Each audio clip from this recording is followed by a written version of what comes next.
வேதங்களோட அர்த்தமும் ஆரம்பமும் தெரியுமா உங்களுக்கு? வேதம் என்பது வித் என்னும் வேர்ச்சொல்லிலிருந்து வந்தது. வித் என்றால் அறிவு என்று அர்த்தம். நான் வேதங்கள் எனவும் சதுர்வேதங்கள் எனவும் சொல்லப்படும். ரிக், யஜுர், சாமம், அதர்வணம். ரிக் என்றால் செய்யுள். வேள்வி செய்வதற்கான யாக மந்திரங்களை தொகுத்தது யஜுர். வேள்வியில் இசையோடு பாடக்கூடியது சாமம். பழம்பெரும் ரிக்வேதம் மூன்றாக கருதப்பட்டு வேதத்திரையின்னு சொல்லப்பட்டது. ஆறில் ஒரு பகுதியான ரிக்வேத மந்திரங்களை உரைநடை கலந்து வந்ததே அதர்வணம். இதெல்லாம் தெரிஞ்சு வச்சுட்டு இருக்கேள்.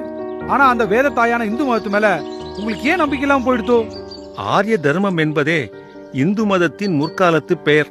வேதங்கள்ல இந்து என்ற வார்த்தை எதிலும் காணப்படல. இந்து என்பது மதத்தோட பெயர் அல்ல, அது இடத்தோட பெயர்.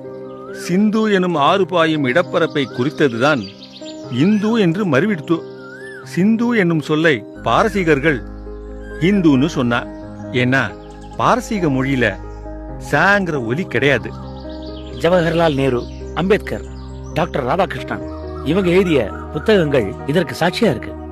பைபிள்லயே எஸ்தர்ங்கிற புஸ்தகத்துல முதல் வசனத்திலேயே இந்து தேசம் என்கிற வார்த்தை இருக்கு.